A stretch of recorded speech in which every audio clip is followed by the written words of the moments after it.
What's going on, guys? It is the week four recap. Week four is in the books. We are, a quarter of the way through the whole season now. And so let's take a look. Mostly the teams who are projected to win ended up winning. There's really only one upset this week. The highest scores this week all won their games, with one exception. So, taking a look at the recap, we have Mad Dogs sails by MFCEO without a problem. This was a painful one for me. Going into Monday night's game, I had a 53-point lead, which I knew wasn't going to do it because Anthony had Aaron Rodgers, Aaron Jones, and Tyreek Hill playing. Three Pro Bowlers all on the field Monday night. And that was enough. I knew one of them was going to go off. It just so happened that it was Aaron Rodgers, which didn't surprise me. In fact, Mad Dogs only had two players score less than their projections. So good job, Anthony. Congrats on ending my winning streak. In the next game, the Walking Dead continues to rack up the points as they beat This League as a breeze. Couldn't change your name to This League ain't a breeze, Zach. Peter beat his projections by 35 points, thanks in large part to Joe Mixon's dominant performance. Meanwhile, Zach can point his finger to just about everyone on his team, as almost all of them underperformed.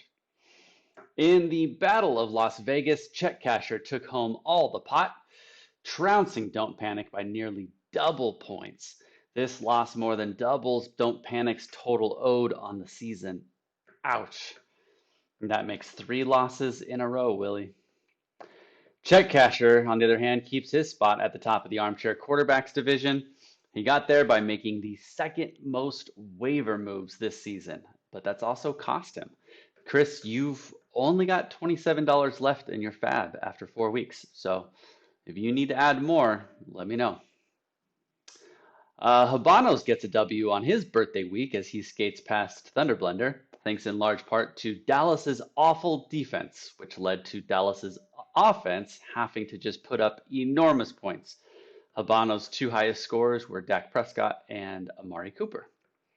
Thunderblender continues to get hit with the injury bug, and this time he loses his star running back Austin Eckler for a few weeks. Ouch.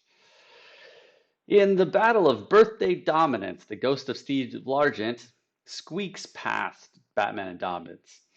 Despite both teams scoring less than their projections, both teams were also heavily affected by the Tennessee-Pittsburgh game getting postponed. The rookie is on a 3-game losing streak, and there isn't much else to say about this game because it was just ugly. And finally, Horn Dogs showed Tons of Anarchy who's bossed, at least this week. Horn Dogs continue to impress. It's scary to think that they could have scored an extra 34 points that they left on their bench.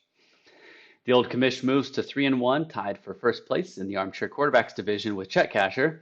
Meanwhile, Tons of Anarchy sits right in the middle of the pack with most of the rest of the division in the couch potatoes division. Almost everyone there is sitting 500. So let's take a look at next week's games.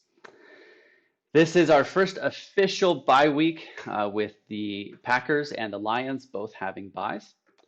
And so the first game we look at is a repeat of last year's championship game. Chet Casher and I are going to battle it out again, and hopefully there will be a different outcome.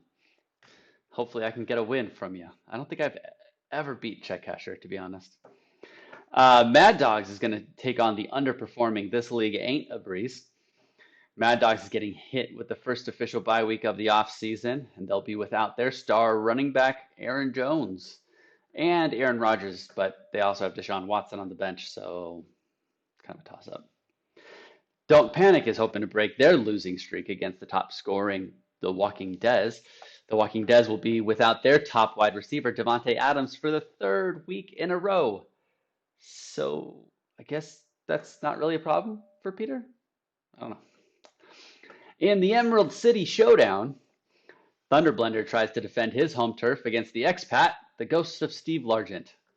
Steve Largent just lost their top running back last week, Nick Chubb. That's painful. Thunderblender is now praying that Michael Thomas can finally take the field after only catching 3 passes in week 1 before going down with an injury. In what I'm calling the Senior Bowl, Our two oldest and longest tenured owners will face off. Horn Dogs and Habanos. Horn Dogs are getting hit hard this week by the bye. They're losing 5 players. And meanwhile, Habanos are at full strength, and they even got a little bit of a promotion in Josh Kelly with Austin Eckler going out. And last, Tons of Anarchy is taking on the 1-3 rookie Batman and Dobbins.